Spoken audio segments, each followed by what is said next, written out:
So we're going to look at this sample problem for the work-kinetic energy theorem. It's going to at first probably seem a little complex, but I promise it is not. You just got to make sure that you keep a few things in mind when working problems like this. So we've got a student wearing a frictionless inline skates on a horizontal surface being pushed by a friend at a constant force of 45 newtons. It says, how far must the student be pushed starting from rest so that her final kinetic energy is 352 joules? Okay, so let's kind of get an idea of what this is asking here. Maybe write down what they give us. So it says here that we've got a constant force, so a force of 45 newtons. That's that force that's pushing her, that's causing her to be displaced. So this is the force that's doing work. Does work. Okay. It does work. Okay. We want to know how far must they be pushed. So D, it's a displacement. Starting from rest, ooh, that tells me a couple things. It says that my initial velocity is 0 meters per second. So that her final kinetic energy is equal to 352 joules. Now this looks like a whole bunch of not related stuff. So I'm going to try to kind of come up with some relationships between what I've got that the problem gives me. So I've got a force, I'm looking for displacement. Forces do work if they cause displacement. So I don't know, maybe a good relationship between work and force and displacement, like we've been talking about in the previous lesson. Okay. I've also got some weird initial velocity and a final KE. If you refer back in the notes, we see that there is something called the work-kinetic energy theorem.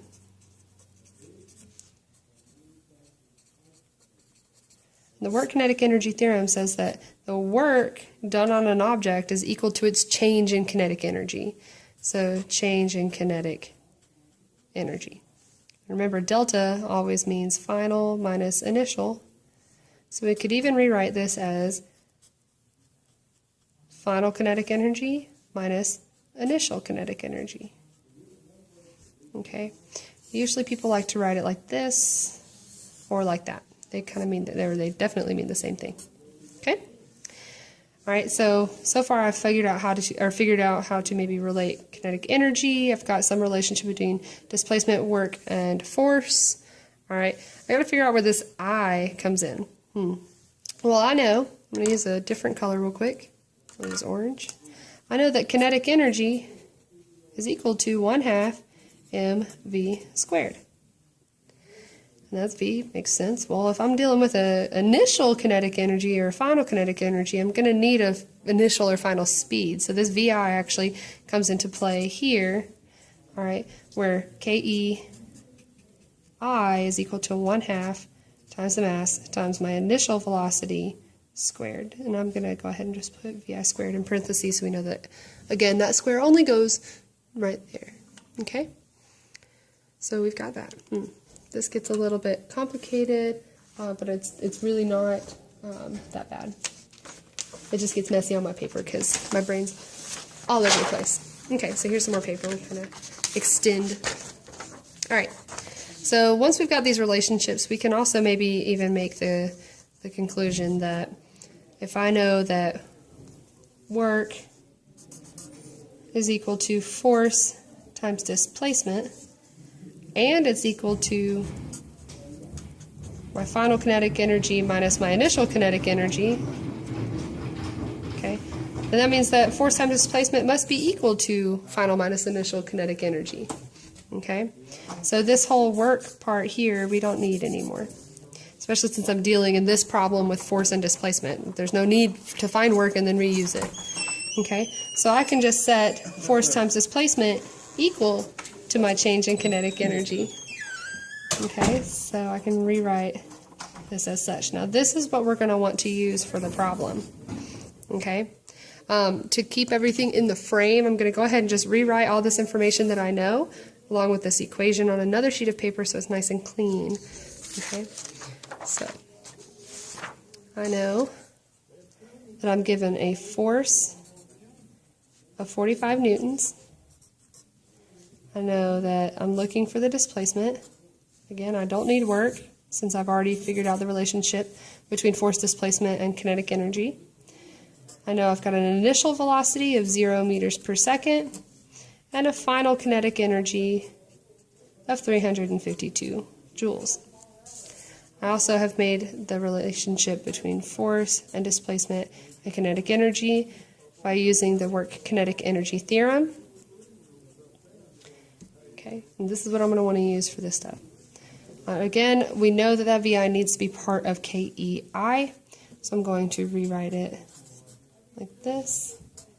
I don't need to re-expand KEF because I've already they already gave me that full value.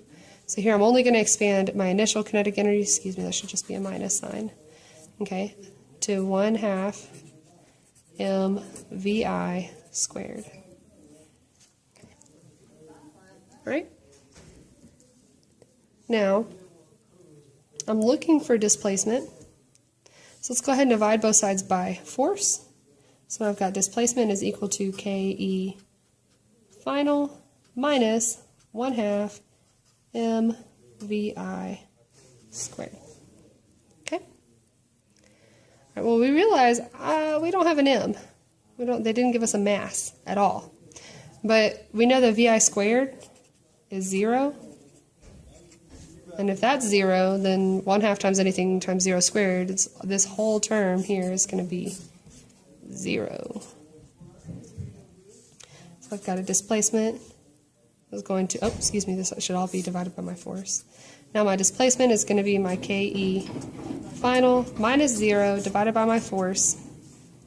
So 352 joules minus 0 joules divided by 45 newtons. So my displacement then will be 352 joules divided by 45 newtons. Remember, a joule is equal to 1 newton times 1 meter, so I can just do newton meter divided by newtons. The newtons will cancel, I should end up in meters. Makes sense for displacement, yay! And just take 352 in my numerator and divide it by 45 from my denominator. So 7.82 meters, 7.8 meters. All right, we know we really only need 2 significant figures, so really 7.8 meters would be just fine for the displacement. Long problem, really not that bad, I promise.